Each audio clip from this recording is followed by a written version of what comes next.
Coming at you from the frozen tundra that is East Central Alberta, Canada, streaming live on YouTube, Facebook, Float, Odyssey, Telegram, Twitch, and the Prepper Broadcast Network. Welcome back to the workshop. I am Toolman Tim. This is where we create community, find freedom, promote preparedness, and share success. Today is July 28th, 2022, and this is episode 145 of the Workshop Podcast. So, how is everyone doing?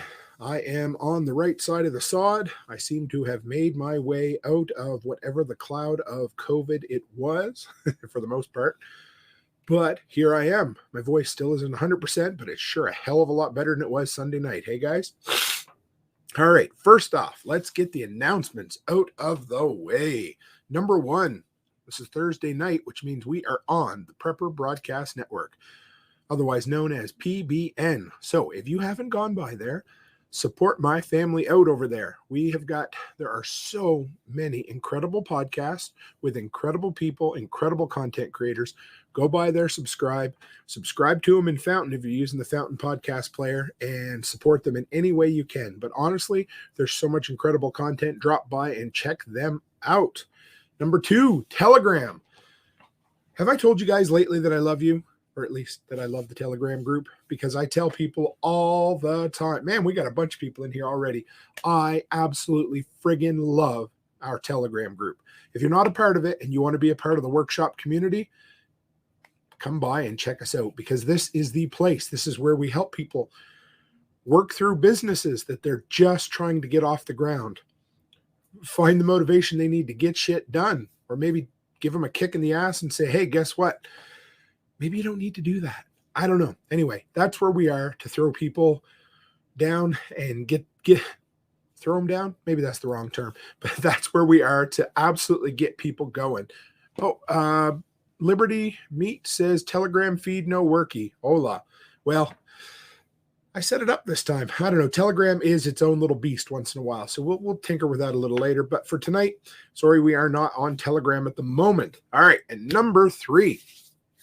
If you guys are wondering, has Tim, I hate referring to myself in the third person here, but has he ever used a tool or abused a tool? Wait a minute. Are we talking about the right stuff here? Anyway, does he have a piece of gear that he recommends? Because I got a bunch of them. It's about 250 over at toolmantim.shop, and it's a great place. If you're wondering, hey, has Tim used that, or has he done a review on it? Run by you there, check that out, because if you're looking to picking up gear and you want to support the workshop, that's the easiest way to do it that won't cost you any extra money. So there you go.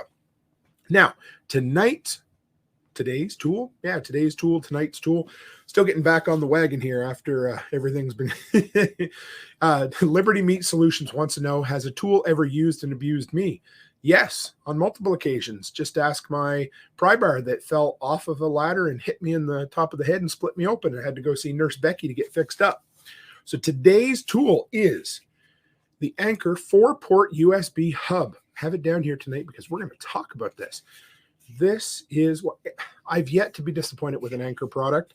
This one has 2 USB hubs in it. We'll talk a little bit more about it later. But if you're looking for a slimline desktop multi-port USB charging hub, this is the way to go, at least as far as cost versus features go. So there we are. All right. So how has everyone been? It's good to be, I don't know what you want to call it, back, or just, yeah, this is the first day, maybe yesterday a little bit. This is the first day that I've really felt not cloudy. So there's that. I apologize. Sorry about that, guys. Jesus. Apologize for the voice, but it is so, it just feels good to be back here and chatting. So I got a few things I want to talk about. Liberty Meat says, I love their battery banks and Bluetooth earbuds. I've got 3 or 4 of them right now. And not to mention a guy named Eastwing to my left thumb. Yeah, absolutely. So lots of times tools can use and abuse us as well, right? So first topic we're going to talk about tonight, USB. Now I had Ryan on from the Next Gen podcast a while back, and we talked about USB devices in prepping. It was one of my favorite shows. It was actually one of the top listened to shows for a long time until just recently. And we're all preppers around here. We love to have backup power.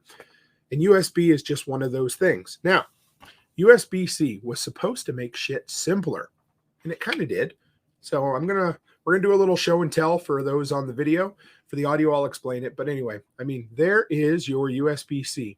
You notice something? I can flip it 180 degrees, and the thing is the same.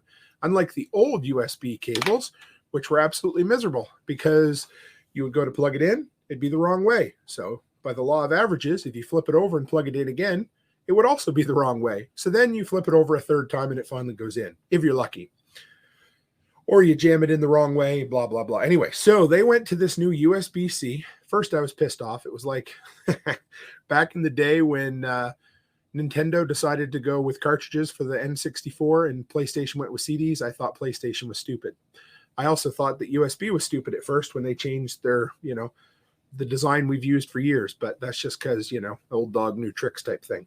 Anyway, so the great thing about USB-C, interchangeable or reversible, so you can, never have to worry about it, right? Now, Liberty says, I actually like USB-C over any prior USB standard. Yes, 100%. I am all in. So the title was a little disingenuous, a little clickbaity. I'm totally all in on USB-C, but there's been some confusion on this, and this is where I started digging in. So I got to ask you guys a question. You ever go to plug in a USB-C device to charge it or whatever, and you get nothing? So either it's charging really slow, or better than that, it's not charging at all. Now I got a bunch of different ANKER battery packs. I got a couple other oddball ones. I got this one here. It's a MyCharge that was recommended to me. It has cables built in, but I got a bunch of different ones. Every so often, I will pick up a USB. Hunter says only when it doesn't click in. So every so often, I'll pick up a USB-C cable going somewhere, and you'll plug it in, and it won't work. So I bought one of those slimline ANKER battery packs. I thought I had a defective one. I had a really nice USB-C cable, plugged it in, nothing would charge. What in the hell's going on here? So here's the thing. Even though USB-C is universal, as in it'll fit in the hole and you can flip it around and it'll fit the other way, when it comes to charging, the first thing you need to know is not all USB-C cables are what they call PD. So this is where we're going to get, I hope not too confusing. I'm going to do my best to keep this simple. That's why this isn't going to be a full 1 hour episode, because I wouldn't want to listen to me talk about this for an hour, but I'll make it interesting for 15 minutes. How's that sound? So first off, you want to make sure that it's rated PD. If anybody doesn't know what that means, it means power delivery. So now almost everything should be at this point, but there was a big gap or a big time period when USB-C first came out. Now USB-C itself only refers to the cable. It can be data only, or it can be data and power. And if it's the higher speed, the higher wattages, you're going to look for PD. Now, the best or the worst part about this entire thing is most cables have no rating listed on them whatsoever. And a lot of times they don't even have it rated on the packaging. But if you look online when you buy them, hopefully you pay attention to that first. So that's the first thing you need to know, is that if you want to make sure that you're going to get the full support, the full speed of its charging capabilities, make sure you get a PD, a USB-C power delivery cable. Now, the three components of a USB-C system, and that's when we're plugging things in, charging things, that sort of thing. Of course, you're going to have the cable, you're going to have the device, and then you're going to have the port or an adapter that you plug into the wall. Now, here's the, oh boy, yeah. So Liberty says just because you can flip it around and fit it in the hole doesn't mean it will get the juice when it needs to go. See, Liberty's paying attention, everyone. We'll give him a thumbs up for that. Totally gets it, and there was no nefarious reasoning behind that comment whatsoever. So you got device, cable, and port or adapter. Okay, so here's the thing.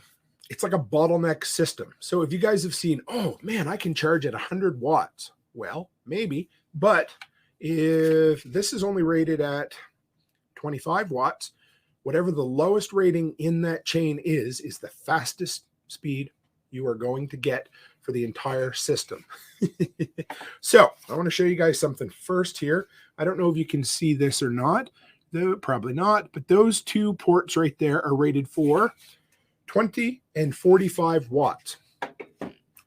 Again, quick little electrical issue or electrical tip. Volts times amps equals watts. So let's go down here. So the first thing you're going to know is there's two ratings on these cables. I'm going to try to make this as simple as possible. Is it 3 amps or 2 amps? Yeah, 3 amps or 5 amps. So first off, if you're going to buy a USB-C cable, don't waste your time and buy a 3 amp cable. Look for a 5 amp. So that's it. When it comes to cables, there's only two options, 3 amps and 5 amps. Now, as far as this goes, this is the port or the charger or the device. You then need to know what kind of voltage it can put out. So when you multiply the amps by the voltage, that's where you're going to get your maximum wattage. Okay, so if you're charging a laptop, which we're really not going to talk about tonight, you can pull 100 watts through USB-C. That's a ton. You don't need it in almost everything as far as battery packs and phones go. They almost all top out at 25 watts. So the reason I'm talking about all this is so that you can at least charge things as fast as your devices will allow you. iPhones will only allow you up to 20 watts. That's, I guess, programmed right in the phone. So no matter if I plug this in to a 45 watt USB-C port, the iPhone itself is the limiting factor of 20 watts. Now, 20 watts is still great. 20 watts will fill make sure I got my math right here, a 20,000 milliamp brick in about 4 hours. So you can still charge it. Those things will get hot when they're plugged in. So if you're looking for the sweet spot, as far as cost versus performance goes, look for something that has about a 45 watt rating.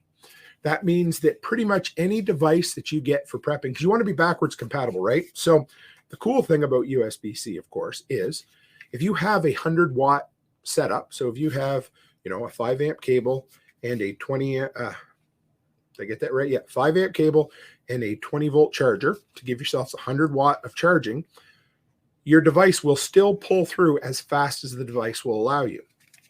So you're always better to shoot higher than to go lower, if that makes sense. So yeah, but the thing is, the 100 watts are really, really expensive. So that's why for me at the moment, I've kind of balanced out at 45 watts. So hopefully that doesn't get too confusing.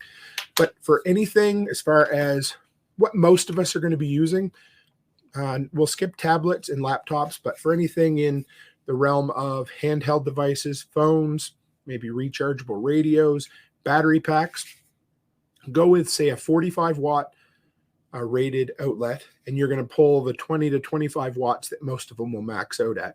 So that way you're getting the fastest charge. And where this all started was I bought a USB hub 2 or 3 years ago, have it on my end table, has a USB-C port in it, and I plug my phone in and it takes hours and hours and hours to charge. And I thought, well, what the hell's going on?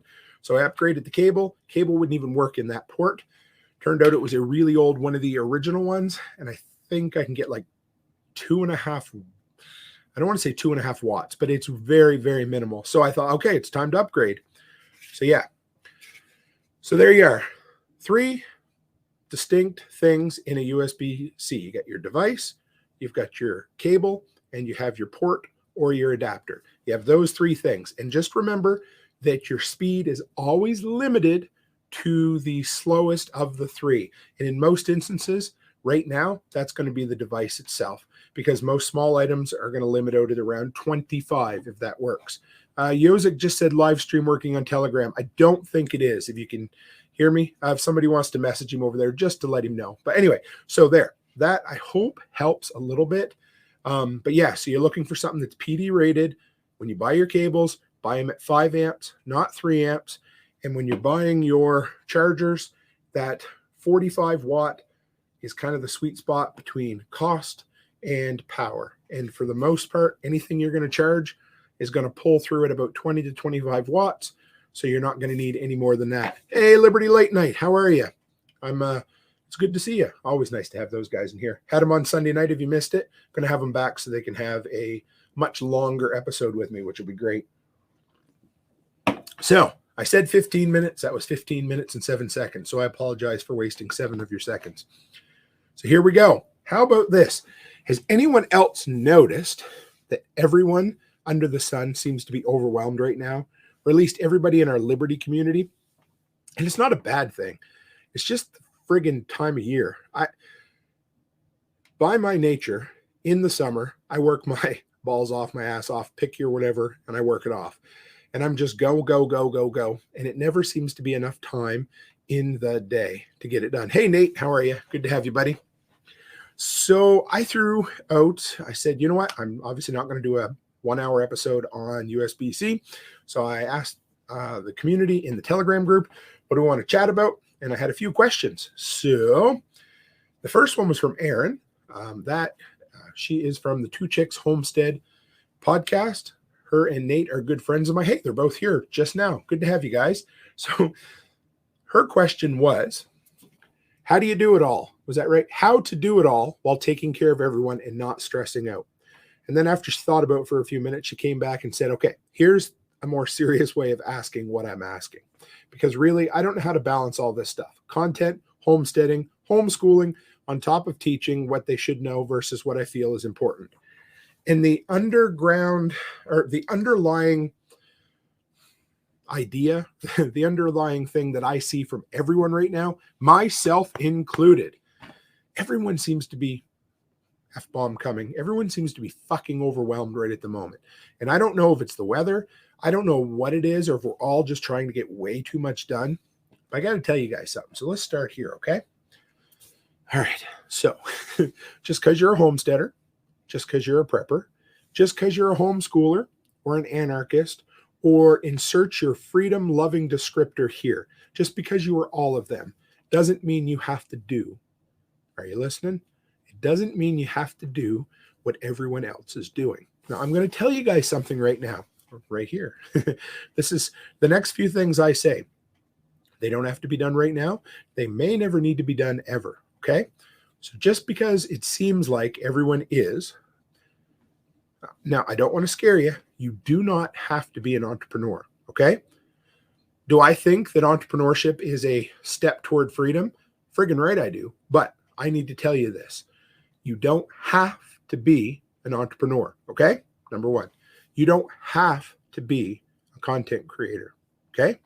So I hope this frees you up a little bit. You don't have to listen to my live stream. Much as I love having you here, you don't need to be here all the time. I promise you.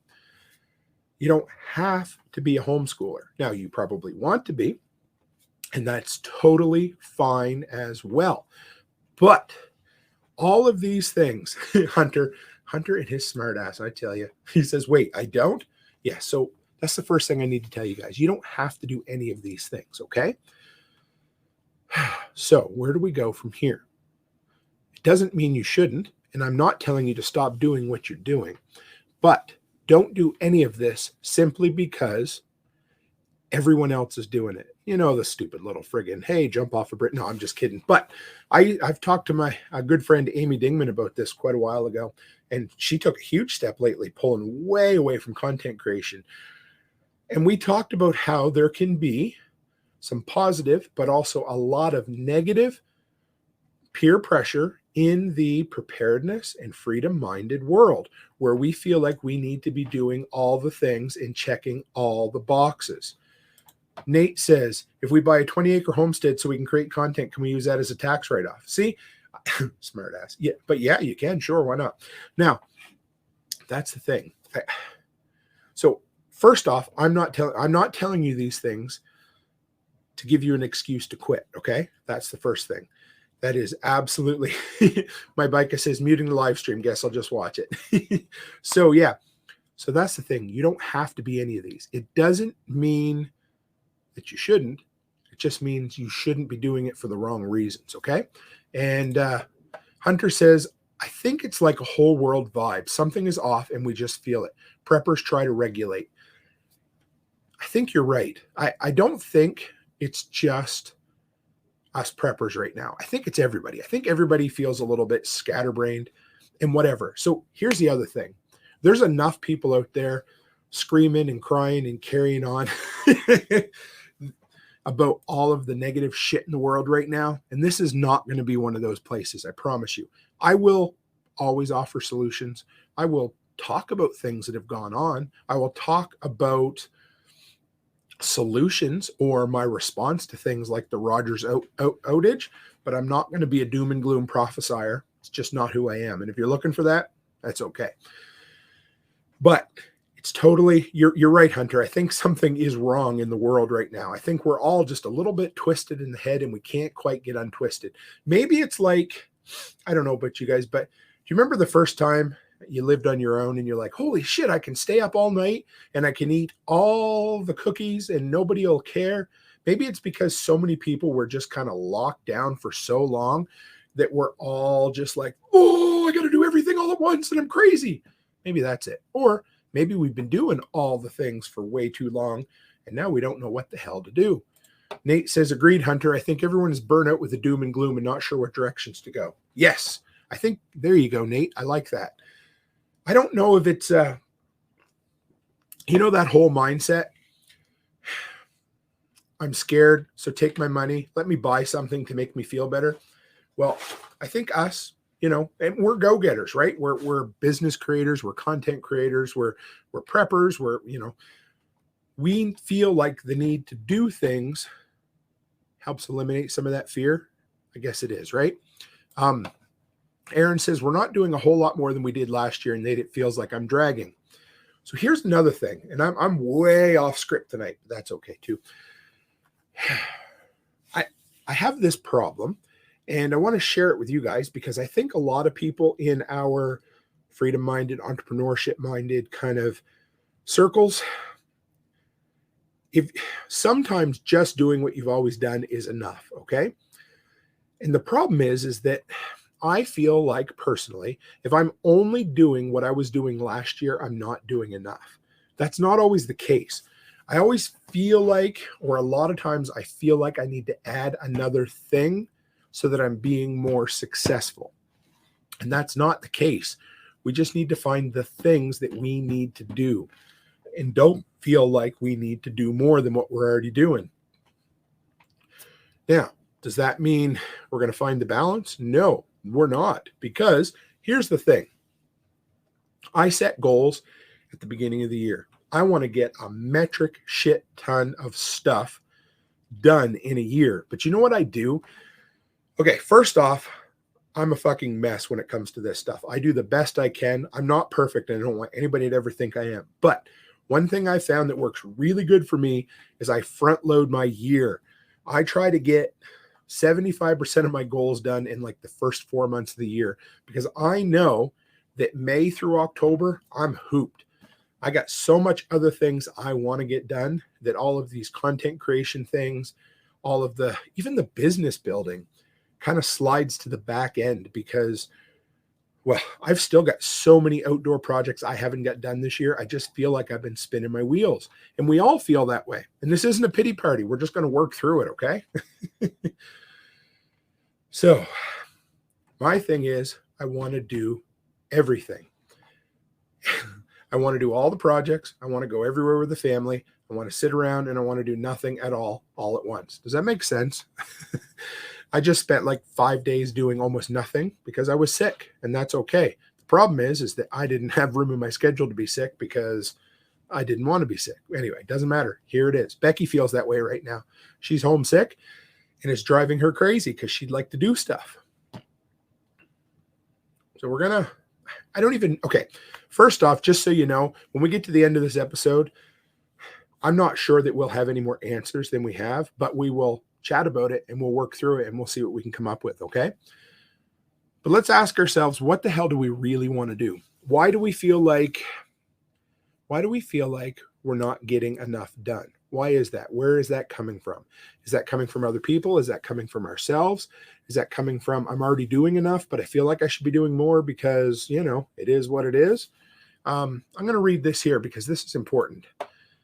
Liberty says, it goes in cycles for me. Sometimes I have to do all the things. Sometimes I just have to shut down for my sanity. And I think that's natural. Yes, absolutely. You're right. It is. It's true. And that's what I am. And my other problem is my own brain gets me going and it says, hey, guess what? I want to do everything. And if I'm not doing all the things, I get ugly because oh boy. Yeah. So like I'm a project kind of guy and I got a lot of these weird little projects. These are the things that for whatever reason, they get my brain turned on. They get me going. Like I got this idea for this little tiny backup battery power pack that I want to do right now, but I have to let that sit to the back. That's the thing that keeps popping out in front. It's like this itch in my brain. And you're like, hey, let's go. No, I can't. I've got all these other things I want to do right now. So where does that pressure come from? It's not, Erin says, not just us. It's not. She says, sometimes just talking it out is better than answers and knowing that it's not just us. Yeah. And I'm going to help us work through it because it is what it is. But everybody feels fucking overwhelmed right now. And I don't know. So here's the thing. Is it short-term overwhelming? Are you overwhelmed because you got a lot to do over the next week or two? And if that's the case, a lot of times we just got to suck it up and work our way through it, right? Okay. No worries. But for most of us, I don't think that's the case. I don't think it's hey, I forgot to do something at work or I need to get this done this week. I don't think it's that. I really think that it's just this ongoing run, go, do. And like you said, I think there's something kind of twisted up in the air and I don't know what it is. And I'm not some kind of hoity-toity weirdo kind of type thing, but everybody seems like they're feeling it right now. So here's another thing. It's okay to miss a week. All right. So, Erin, for instance, if you don't feel, okay, this is really, really dangerous for me to say this. Okay. But if you don't feel like doing your podcast one week, it's probably okay. Now, I'm not saying do that. And I'm not saying I'm going to do that, but sometimes it's okay to miss a week. Don't miss 2 weeks, right?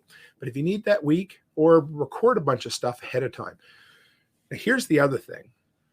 For a lot of months, I was really good at staying ahead of the game. So I have this, which I just did for the first time in like 4 months again. So I'm not bragging. I'm just saying I'm trying to get myself back under control. This is my big master schedule. Now, if I do everything ahead of time, that takes a lot of that stress off because I find I get the most burnout when I'm doing that hamster wheel thing, where I'm just kind of reacting to the next deadline. Oh, got to do a Thursday show. All right. Got to do a Wednesday review video. Okay. I don't get any joy out of that. I actually get more joy when I go out 3 weeks ahead of time and shoot 4 videos and I plan them so that I can do them properly and the quality's there. Absolutely. And Liberty says it's side effects from not wearing our tinfoil hats when we should be. Maybe that's what it is. So I'm not going to give you, like I said, a ton of solutions, but some things you can do ahead of time if you can find time to do it. Sometimes just don't do it. That's okay too. Figure out, okay, what are the things that are the most important to you? I hate to keep using Nate and Erin as the example, but she was the one that asked the question. And I guarantee you that they'll tell you their very first responsibility and the most important thing to them is their kids. So there you go. That's the first thing. Then where do you go from there? Is it building a business? Is it building a homestead? Is it building some content creation? Which one is it? And we don't have to do all the things. If you guys have noticed, I've pulled away from 2 other live streams for the summer at least because I cannot do it at this moment. And that's okay. Doesn't mean I'm going anywhere. It just means I'm not committing to those other optional things for the time being because I have some other priorities in the summer. Like Liberty says, things go in cycles. None of this is going to be simple. None of it's going to be easy. And here's another thing. So we are getting close to harvest time. I guess it depends on where you live, but something I notice, and maybe you guys can do this as well. Ooh, I like this. We're going to share this in just a second as well. But In the wintertime, it is really, really easy for me to fill my schedule because I have a lot of downtime. Things are way slower. The problem is that I fill my schedule in an ongoing basis. So I'm kind of stuck in that routine. And then all of a sudden summer comes with all of its friggin' craziness. And then you're like, shit, I already filled my schedule. And now I don't have time to do all the craziness that was with that comes with summer as well. So sometimes maybe we need to not fill our days as much intentionally, right? So my bike, I'm sure I mispronounced that, and I'm sorry if I do, but we'll just call you bike. Don't always have to move forward to keep moving. Yes, and we don't always have to keep moving to move forward. Sometimes it's okay to just sit there for a little bit and think about it or enjoy life. Yeah, we're going to talk about this a little bit more in Andy's question as well. So Nate says, kids, roof overhead, food and freezer, pretty much that order. Okay, so here's the thing. Kids, roof overhead, food in freezer. Just trying to be that guy. Where does a podcast fit into that? Where does a rabbit processing workshop fit into that? And I'm not saying it doesn't. I'm just asking, so you know. How about what are you doing right now that you can cut out that doesn't need to be done? Now, here's the other thing. If you cut something out, what are you going to do with the rest of that time? Are you going to sit around and worry about the other things you'd like to get done?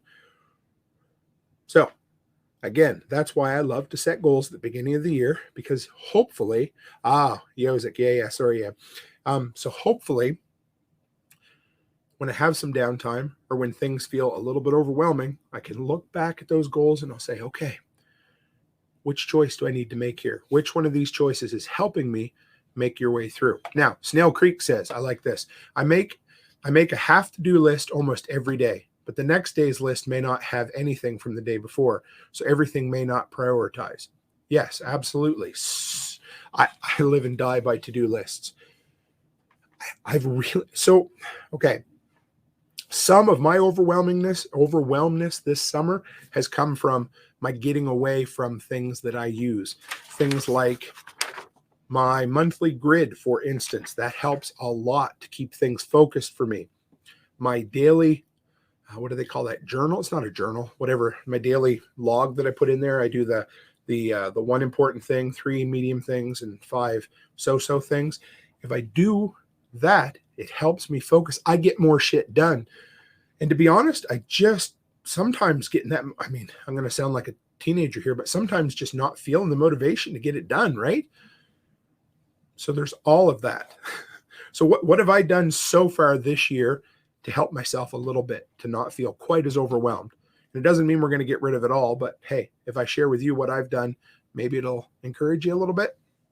So like I said, first thing I did was I stepped back from a couple of live streams for a while. Has to be done. It is what it is. Yes, and that is very similar to my 3 things. Larry, Yowzik, whatever one we're going to call you, says, sounds like my 3 things. Yeah, this was one I come across. I have an old episode on it. I will share it again. But yeah, it's very, very similar. Just works really well with my brain for some reason. It's basically every single day I put 3, 5, 8, 9 lines. 1 has to be done thing. 3 medium important things, and 5 random things. Don't have to fill all those lines, but what it does is it gives me a focus for the day. Then it gives me a few other little things I need to do. Then it has 5 items that I can fit in wherever the hell I feel like it. So I stepped back for some live streams.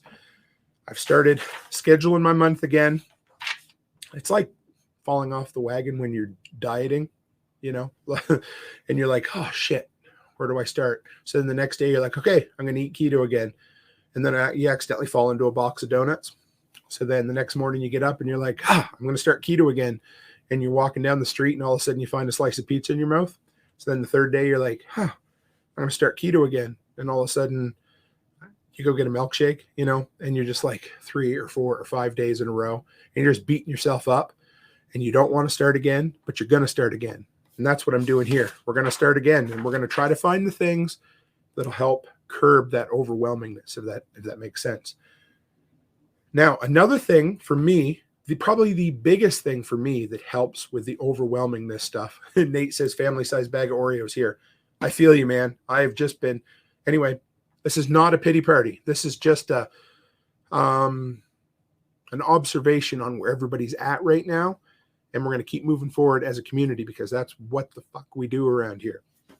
Need to start keeping ahead on the content. That's my third note I took for myself. I feel best when I have content in the bag, when I know I don't have to rush, when I don't have to come home Sunday night and think, okay, now I got to plan a tool review video and I got to get it edited and uploaded. And it seems to take half as much time to do it ahead as it does to do it right before it needs to be done, right? So, and beyond that, where do you go? Sometimes you just have to give yourself a break and say, okay, it's all right to be overwhelmed. What can I not do? What can I do? And then just relax, share with everybody else and just say, okay. Yeah.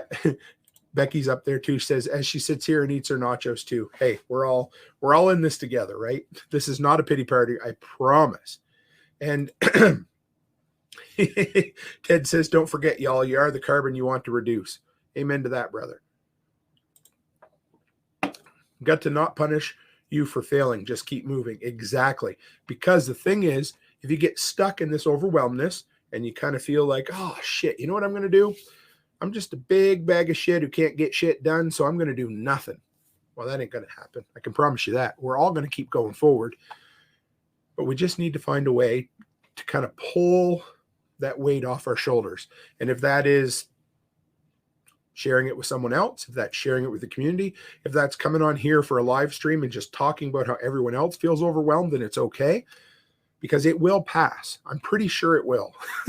That's the best I can do. But I go through this cycle of life every single summer. I have those terrible, horrible, no good, very bad days where I think I'm going to quit everything because everything hits you all at once. That's okay. The thing is, don't quit while you're in the middle of that. Keep doing what you need to do, and the motivation will find you again. And you'll figure out the things that you love to do. You'll figure out the things you have to do, and you'll figure out the things that you're going to drop. And that's totally fine. Maybe it's like I said, one of our friends who decided, hey, I'm done with content creation for a while. That's okay too. Or maybe it's I only need to do it once a week until fall comes, or whatever it is. I just use content creation because that's been one of the things, because I know most of what we do in the run of a day probably needs to get done. So that overwhelmingness, lean on me. Do what you can. I'll be here for you. Lean on the community. If we're going to be busy, if we're going to be overwhelmed, we might as well be overwhelmed as a family and as a community. So that's what we're here for. Okay. So I didn't solve anything at all, but at least we know that we're all kind of in the same boat and we're going to work our way through. Martin's family says, had to take a break. Puff, puff, pass, buddy. Yes. If you got to come to Canada to get some herbal relaxation, well, that's an idea too. But anyway, so when it comes down to it, there's going to be certain seasons in our lives where we feel overwhelmed. That is okay. That is normal. Find someone to lean on, find someone to keep working through, and figure out in your head, do I need to quit something, or do I just feel like I need to quit something because I don't want to do it right at the moment? So I hope that part helps. Now, this one goes right along with it. It's like I said, it has been an overwhelmed year. 2022, or at least the summer of 2022, seems to be the season of being overwhelmed. I'm okay with that. So Andy says, also, well, he has two questions. We're going to ask the second question first. He says, you got any thoughts on life stages with kids? He says, I know you got kids who are a bit older than mine. So sometimes I feel like I should be doing more business building, content creation. However, I feel like little kids take a lot of time, and that maybe I don't need to be doing more right now. Could you guys have built up the business when your kids were littler? How would that go, etc.? And you're very welcome, Aaron. Okay, so I'm going to tell you guys two stories first. You saw my dad was on the show the other night. I love my dad to death. He is my inspiration for a lot of what I do. Now, back when I was younger, 14, 15, I used to play badminton at a very high level. I did very well for myself. You can laugh, I know, whatever, right? So that was my passion. I had to go all over the province for it. My dad said, okay, I never realized at the time. I was 14. Dad would take me places. He would hop in the car at 8 o'clock in the morning and drive me and some of my badminton buddies across the province, 3, 4, 5 hours away, spend the whole weekend there, come back and head to bed and get up the very next morning and go to work. That's bad enough. Dad didn't tell me for a long time. He used to work the night shift the night before. He would work all night and then hop in a car and drive me across the province to go to a badminton tournament and sit there and cheer me on the entire time. Okay. Now, that's the first story I want to tell you. That is a man who is committed to his son and his family. Okay. Now, I will never forget this day. One day, Dad and I were working in his shop down in the basement. And for some reason, I asked him, I said, "Hey, Dad, do you have any regrets?" Because I try my damnedest not to have regrets. That's just simply how it is, right? And he looked at me and he says, he says, "I wish I could have done better and done more with you kids when you were younger." How does that compute? How does a man who would work all night and go all weekend with his son and spend as much time as he could with him, how does he still feel like he never spent enough time with me? Okay? That is the dichotomy of having kids. No matter how much time you spend with them, I'm going to tell you this, Andy, and everyone else who is listening, you're never, ever going to feel like you've spent enough time with your kids, period. Just the nature of the beast, no matter how good of a parent you are. Now, could we have built this business when the twins were little or when the older guys were little? Probably not when the older guys were little, but could we have? Yes. But that's not the actual question. It probably should have been answered is, would you have? Probably not. Because, a person can do whatever they want if they're willing to commit enough time to it. But especially when the twins were so young and so little, they were a handful. And Charlotte, if you're listening, I love you. You're still a handful, but that's okay. But no.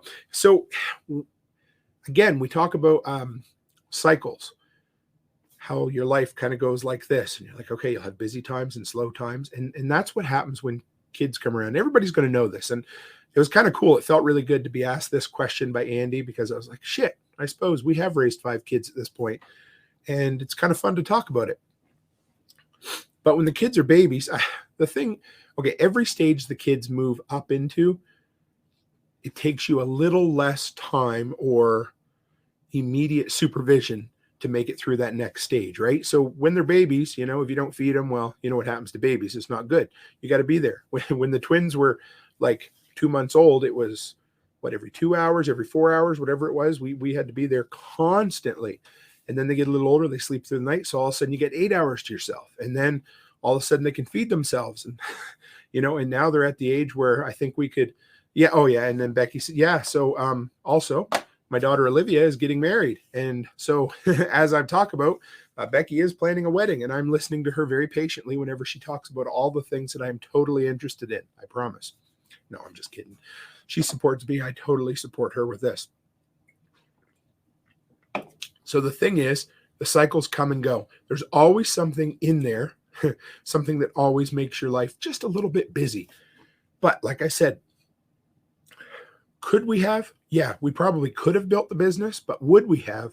Probably not, because especially when they're really, really little, you got to be there. There's so much that is just, pulling in your attention. I think I would feel like I missed a lot if we'd have done that. So instead, I used to do yard work and housework and carry, if Becky can remember, I can't remember which one of the twins I used to carry around a lot, but it's tough. And like Andy said, he feels like he should be building more business or more content creation. You know what? I don't know. I mean, do you feel like you should be because other people are doing it? Yeah, with Charlotte. Yeah, she always used to get me to carry around in a little satchel or just carry her because she just wanted to be held while I did things.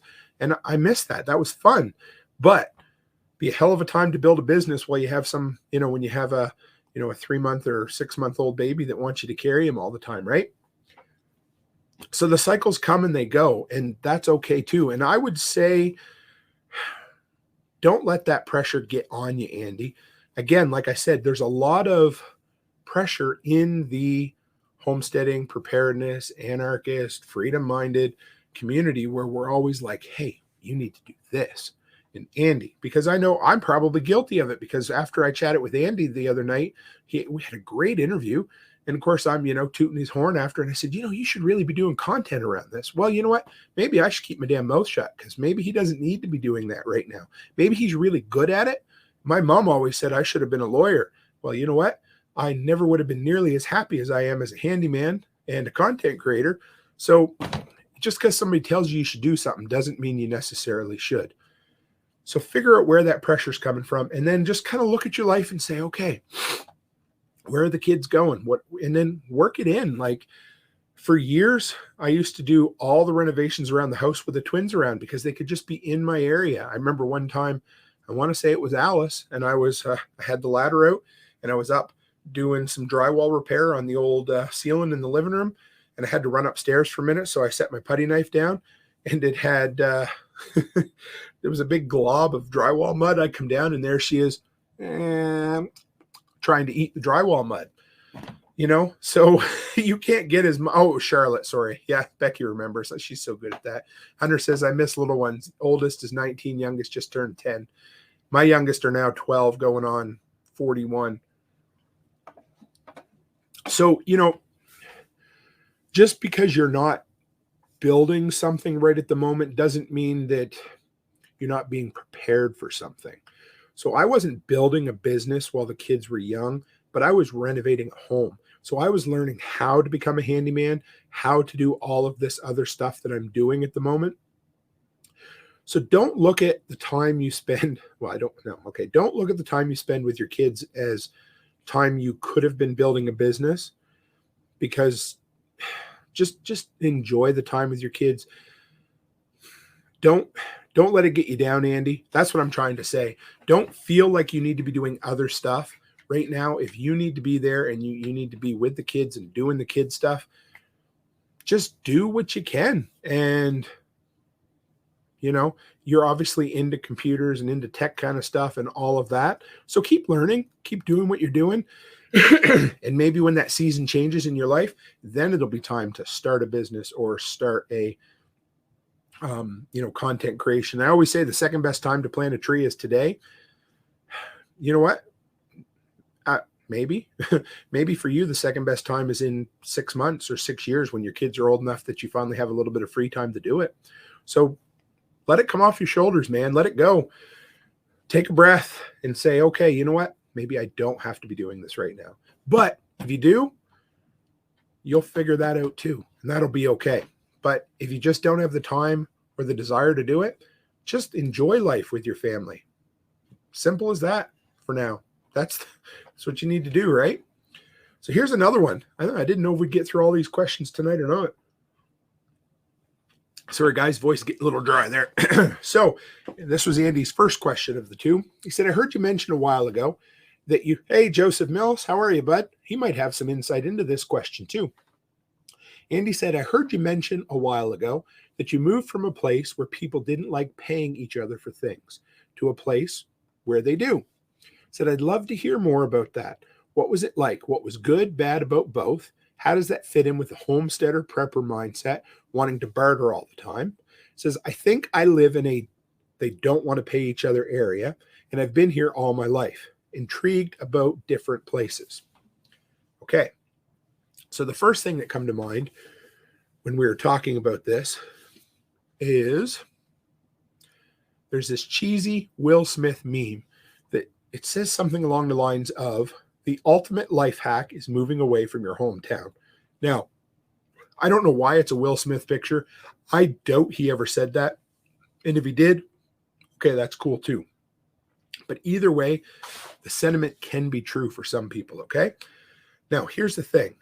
For me, it was kind of a chicken and egg kind of scenario. So was I not able to build my business because I lived where I lived? Or was I not able to build my business because I believed that's the way things were where I was? Now, when I moved out here, was I able to build my business because things were different in Alberta, or simply because I was finally able to get away from the mindset of where I grew up and I was able to change my own mind? I think it's a little of column A. I think it's a little of column B, and that's totally fine with that. Snail Creek said, I'd work 10 hours a day as a tool maker and have a seamless gutter business. Wish I'd spent more time at home. I get you. I'm in my basement live streaming right at the moment, and I think about that quite a bit. So yeah. Okay. In my hometown, I always felt like, and I don't, this is not a slam on my hometown. It's just the way things are on the East Coast. It was very hard for me, if I tried, to start some sort of handyman business because everything was, hey, bud, come and help me out and I'll give you a case of beer. Or so-and-so, bring your truck and then I'll come and help you next week. Or do this, do that, and I'll owe you one, right? Your time didn't feel valuable. Now, the whole idea was, somebody would drop by and you would sit and chat for hours on end. And that was the out East mindset. And that's okay. It's not wrong. It's just different. And it is a hell of a lot harder to build a business with that. And yeah, so there's Becky. Yeah, she says, move me all weekend and I will cook you hot dogs. That was what it was. She's not lying. That's the type of thing. Like, hey, come and give me 10 hours of your time and I'll feed you a $12 meal. Now, it's pretty hard to justify your time being worth $100 an hour when somebody's going to pay you $12 for an all-day move, right? So what do you do? Where do you go? So it's one of those things. It's not easy, okay? Now, the thing is, bartering isn't bad in and of itself. I've done it since I've come out here, but it's the exception to the rule, not the rule. I did some work for a guy, and he traded me a like-new 24-foot extension ladder, one of the best barters I've ever done. I have a customer who likes to pay me in silver and or the yellower version of silver. And I guess that's a form of barter, whatever. I'm totally fine with that. Now, if you go and paint somebody's garage and they're a plumber and they're willing to come right away and give you value for value exchange and install a water heater, great. Okay. But what I liked about living out here was nobody ever wanted to owe you anything. It was never, hey, come and do this and I'll owe you something.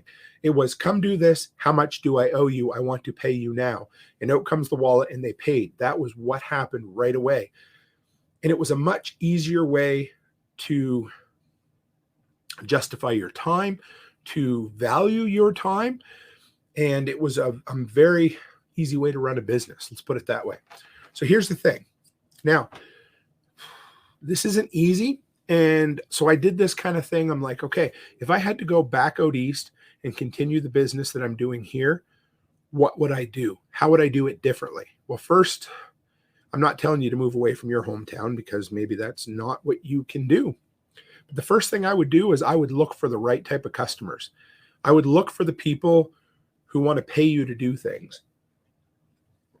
I would fill up your schedule with rich retirees or people from away. I would look at the houses of people who moved there from Ontario or the United States, and I would find the people that had the money, and I would go after them, and I would say, hey, I want to work for you. I would stay away from people who had lived there their entire life because that's in their mindset. I would stay away from friends, family, and neighbors. I would, at least at first. I would find absolutely everybody that wants to pay for what you want to do. And that's half the battle, is building a customer base of people who are willing to pay what you're worth. Fill up your schedule with those type of people. Find those people, like I said, the rich retirees, or the people who are working from home now because they can and they want to pay you for that. Fill up your schedule. Fill up your 9 to 5 if you're running a business with all those type. And I know this is easy to say, but what I'm saying is, if I had to go back there and start it over again, that's absolutely what I would do, first off. Now, I would also say, don't say no to somebody who wants to trade something just because they want to trade something. But I would make sure it's a damn good trade, and I would make sure it's done immediately. Or somebody writes it on paper and says, hey, here's what I owe you. It's 20 hours of labor as an electrician, or whatever it happens to be. That's what I would do. And then I would be very, very open with saying things like, hey, I can't feed my kids or fill my truck up with a case of beer, or that promise that people want to make, that doesn't help me pay my hydro bill right now. I would be very, very open about that upfront with everyone. I would say, listen, I don't want to owe anyone anything. I don't want anyone to owe me anything, because I got to feed my kids. I got to put gas in the truck. I need to do whatever it happens to be, right? Like I said, stay away from, especially early on, stay away from family, friends, and neighbors. They're going to be the worst ones. They're going to be the ones that are going to say, yeah, come over and do this. I know you're good at this. Hey, you have a truck, come and move me. Or like Andy's instance, hey, you're good at computers. Can you come fix it? Before you even go there, you say, yep, I'm $75 an hour, or do this. How about this? I'm $100 an hour, but 75 is the friends and family discount. And if they hem and haw after that, bring them. Don't worry about it. Ted says, a client will become your friend faster than your friend will become your client. Oh, buddy, ain't that the truth? And Nate says, neighbor has a deer lease at a local farm. He fixes their plumbing and gets to hunt 45 acres alone for free. He's also allowed 2 3-acre food plots. See, that's a great deal right there. That's value for value. Liberty Meat says, value for value is great when the value is equal or profitable. Someone owing me a favor when they have nothing to offer is called charity. Oh, buddy. There's a clip for Fountain if I've ever heard one. Great one, buddy. I like that one a lot. So what else would I do if I had to go back out there? First off, I'd tell myself it's going to be harder than I thought it was, because it will be. But I would say you need to start an actual business. Don't let it be, hey guys, I fix computers. Can I help anyone? You want to either create a Facebook page or start a business. And it doesn't need to be like a legal entity with the government. It just needs to be, hey, this is, I don't know what, Andy's PC repair or Bill's roadkill pickup. You're just going to start calling yourself that. You're going to put that on Facebook, because it's much harder for someone to say, oh, hey, can you just come fix my computer, if you're an actual business. And you don't have to register anything. Just talk about it like it's a business. When you start talking about it like it's a business, people are going to hear it. And then when you start saying things like, yeah, well, I can't really fill my truck with beer, or if I do, I'm going to have a really bad day, that kind of stuff. Just be open and honest with people. And here's the best one, okay? If all else fails, blame it on your wife.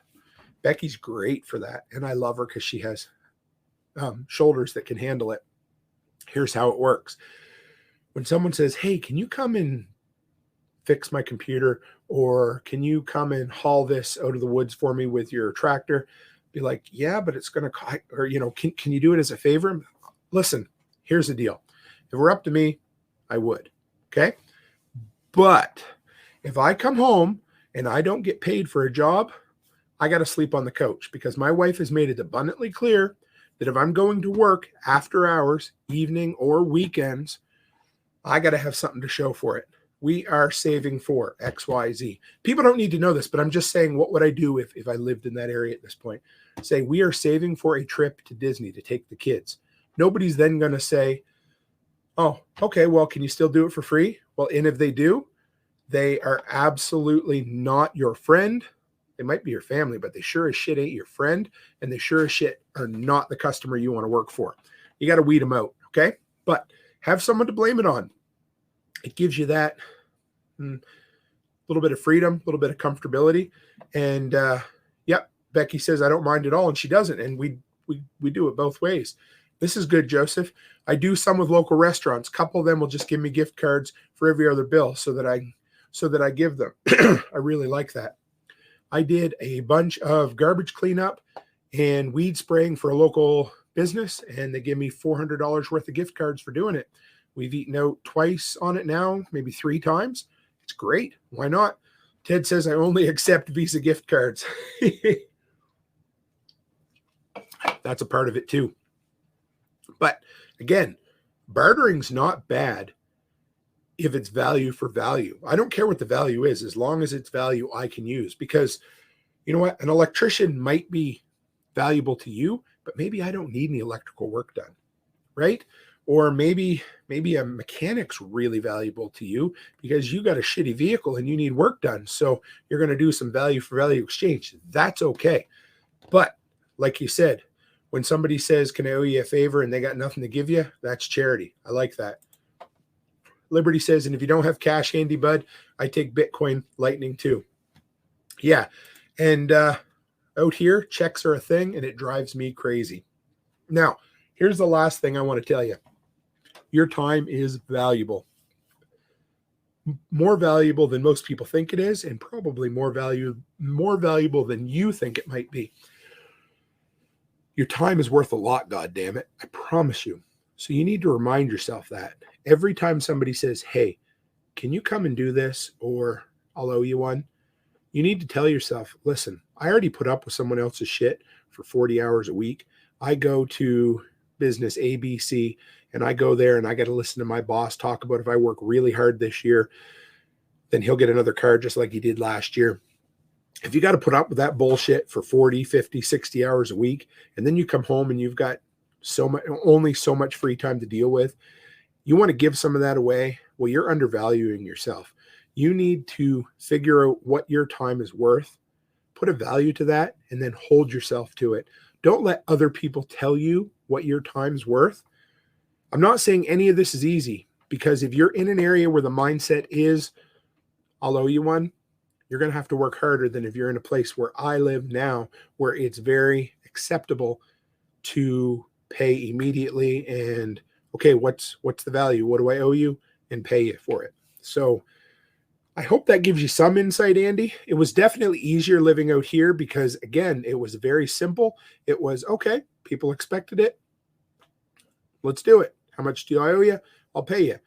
And if I had to go back out there now, I could do it now, but I had to get away to do it. So if you need some motivation or some encouragement, drop in the Telegram group anytime, all the time, and we will help build you up. And something else that's really great about an awesome community like this, I'm going to talk more about this Saturday night.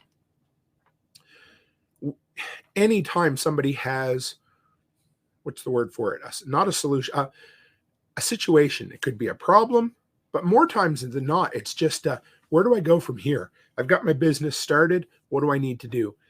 And then all of a sudden, everybody just does a dog pile of information, and they're like, hey, try this, or try that, or try this. And we come up with like 84 suggestions for you. And you need to pick the best one out of that. But before you started, you had 0 ideas or 0 areas to go.